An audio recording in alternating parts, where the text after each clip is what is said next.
you would have drove a Focus. Anyway, I'm sorry. I just wanted to say thank you for coming, actually. I hope you're not offended by any of this. Nobody means any harm by it, and we love you. All right? And I'm going to bring up one of my good Goomba friends. He performs in New York at Broadway Comedy Club and all over the city. Grizzly Pear. I want you to give it up for Bobby B.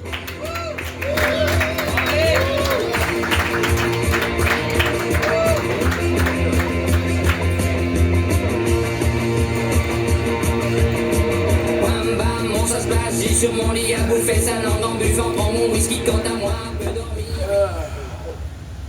Chinese music, that's what I need to start my set. Ooh, anyway, I'm Bobby B. I'm from New York, as you can tell, right? This southern accent that I have, right? Born and raised in the village, Greenwich Village, if anybody knows about the village. I'm half Sicilian, half Italian. When people hear you're from New York and you're Sicilian, right away they think that you're linked to the mob, right? It's true. I think it's that stereotype. I think it's a lot of bullshit, but the funny thing is I am. I do know people and I am connected, but I can't tell you who, because if I do, then I gotta have you whacked, and this place will be a parking lot tomorrow. But it's true. Tell you a little something about my family. My dad, he's the Sicilian part, and very old-fashioned. My father believed that you had to work for everything. I didn't, and back in the 70s, believe it or not, sneakers used to cost $10. Converse sneakers used to cost $10, yes. And my father was like he had a hearing deficiency. He used to have a hearing aid. And as soon as I used to approach him and I used to say, Dad, as soon as he see me coming, he just lowered the sound on because he didn't want to hear me, right? As soon as I said I need, he shut it off, right? But I used to say, Dad, I need $10 for sneakers. And he looked at me like, fuck, you crazy? And he looked at my mother like, $10 for one pair of sneakers.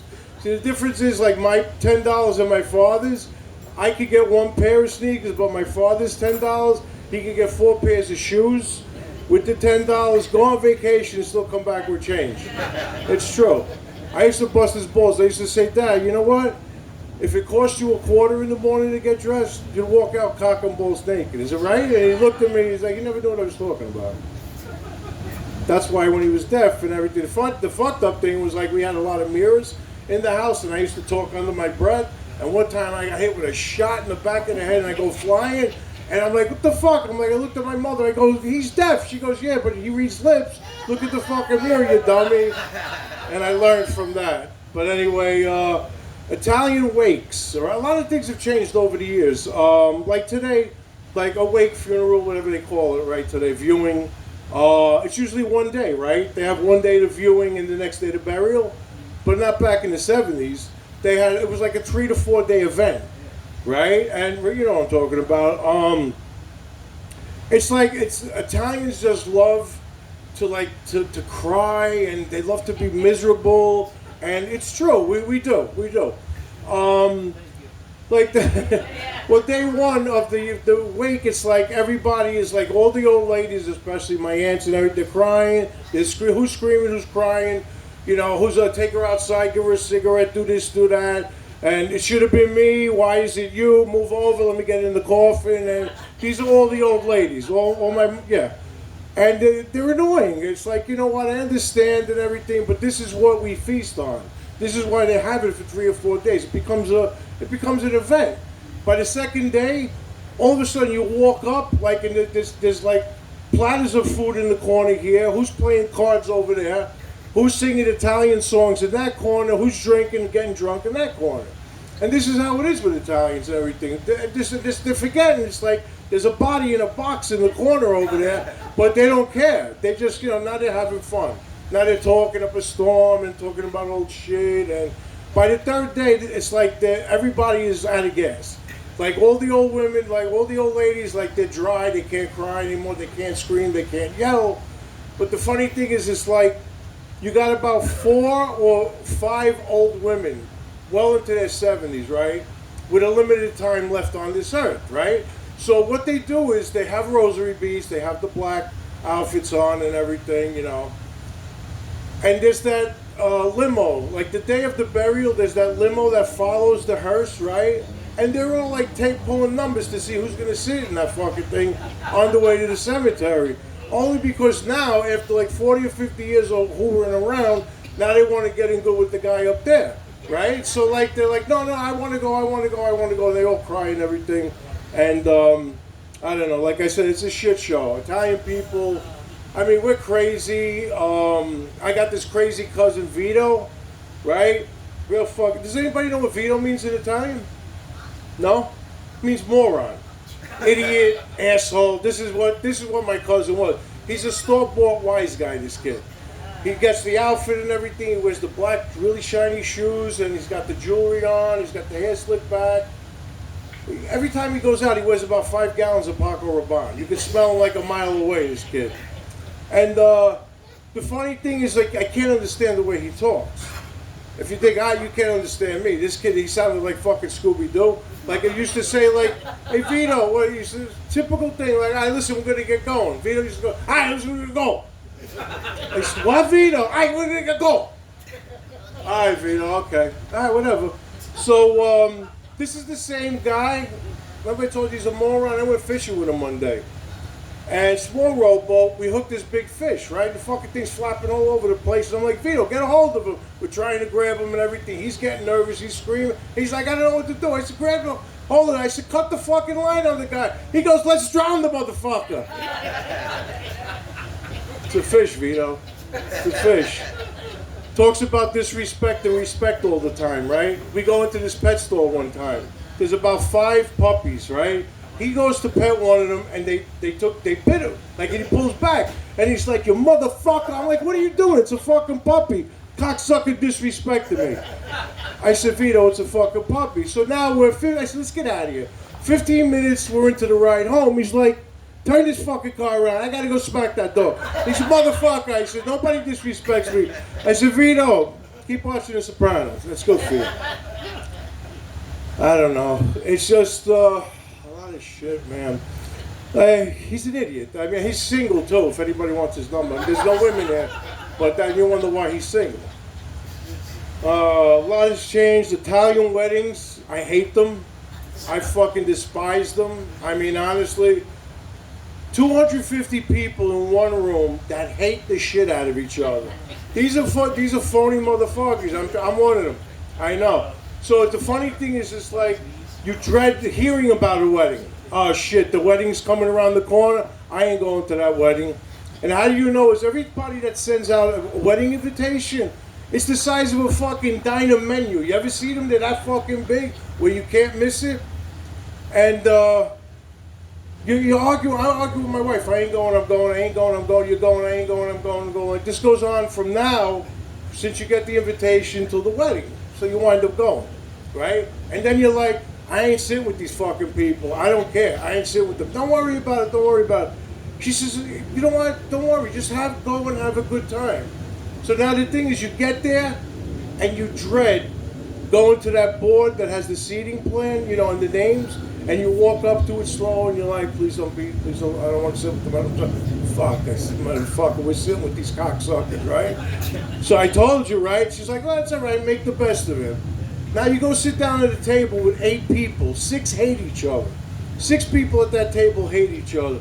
2 people are friends of the bride and groom. They have no idea what's going to happen, how they're going to get terrorized at this fucking wedding. They're over there smiling. Hey, yeah, you're going to have a good time. And the other thing is about Italians, people forget we're very good ventriloquists.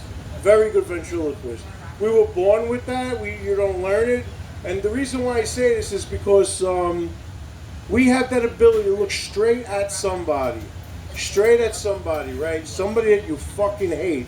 And you look at them and you're like, hey, what's up? How's everything, motherfucker? How's you cocksucker? I hate you, cut you, motherfucker. And you're looking at them and they're smiling. You go, you asshole. And you don't move your mouth and everything.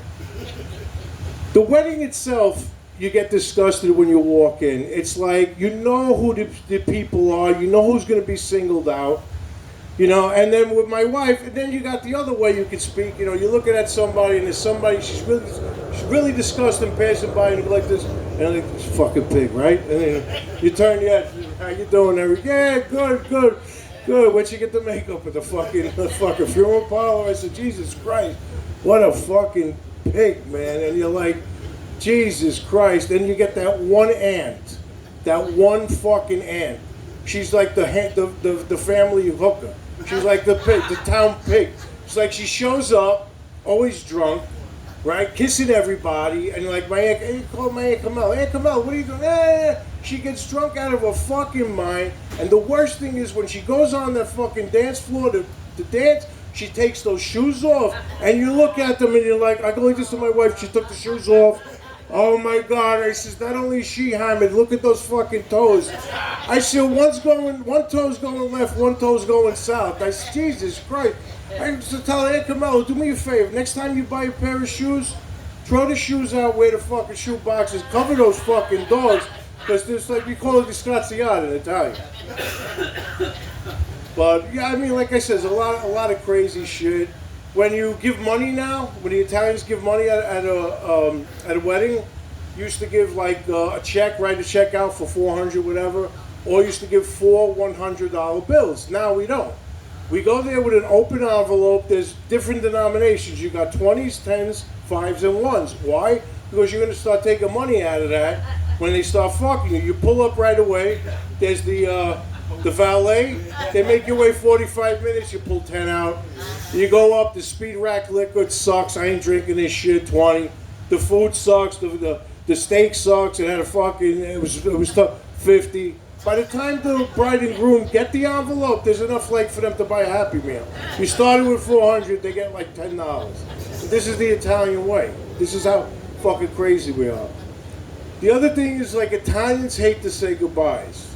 Now, everybody agree with me on this, okay? If you ever went over somebody's house that was Italian, didn't the goodbye last longer than the visit, right? Like, you visit for an hour and a half. By the time you get to the fucking where you're sitting in the house to the door's like another 2 to 3 hours. It's true, right? And the reason for that is because, I'm going to give you an example. There's these two families, right? They fought and didn't speak for years. Something stupid. But anyway, they didn't speak for years. They hate each other. They this and that. And what brought them together was a death. Either a death or somebody got really sick. So now, they met over one of their houses, right? And when you go visit somebody who's Italian, we have living rooms, but they're roped off. You can't go in them. There's stuff that's been there for like 50 years. You can't sit there. You can't do nothing. It's like the Smithsonian. You just can't go in there. It's like an Italian. What do you call it? Whatever the fuck it is. I just forgot. Museum. Thank you. Thank you so much for that. The museum. You can get up here. You do it. So, okay, so here you are, right? And here's the thing. It's time to leave. And who says Vito, right? Ah, we're going to go. What, Vito? We're going to get going. So listen, we're going to get going, right? So now, by the time you get from the kitchen to the car, there's another 2 hours. And this is the whole part. They're all crying and screaming and yelling and going, you know what? We shouldn't do this anymore. You know what I mean? Look what we did to the kids since Mom and Pop died. It's wrong. You know, we used to spend vacations with each other. We used to go over each other's house. We don't talk anymore. You know, we're family, we're blood. This is all we got. And this goes on for like 15, 20 minutes. They're crying. Give me your number. Did you change it? We're going to go to lunch. We're going to do this. They're going to do everything together. Everybody's so sincere until that door closes, right? You got the people in the house and the people in the car. Here's the people in the house. Who the fuck invited them over? Who are you? I'll give you a fucking slap next time you do that. What are you, crazy? You see these motherfuckers? They say, well, I don't want to be even bothered with them no more. They bring Entenmann's cake. They couldn't stop over to the fucking bakery and bring like some cannoli or sfogliatelle. These cheap motherfuckers. And now you get the other people in the car. They're driving and everything. The husband goes, I can't believe it. Why? Did you see that house? They got velvet curtains. What are they, fucking gypsies? What do they do? They tell fortunes in there. Did you see the daughter? She looks like she's got 2 spiders hanging off her fucking eyes with those eyelashes. And wait a minute, how old is the kid? The son is about what, 6? He weighs 800 fucking pounds. What did he do? Fucking swallow 2 Volkswagens? You know what? Throw that fucking number out the window. We ain't gonna see these people no more. We hate their fucking guts. Anyway, thank you very much. I'm Bobby B. Thank you for coming out.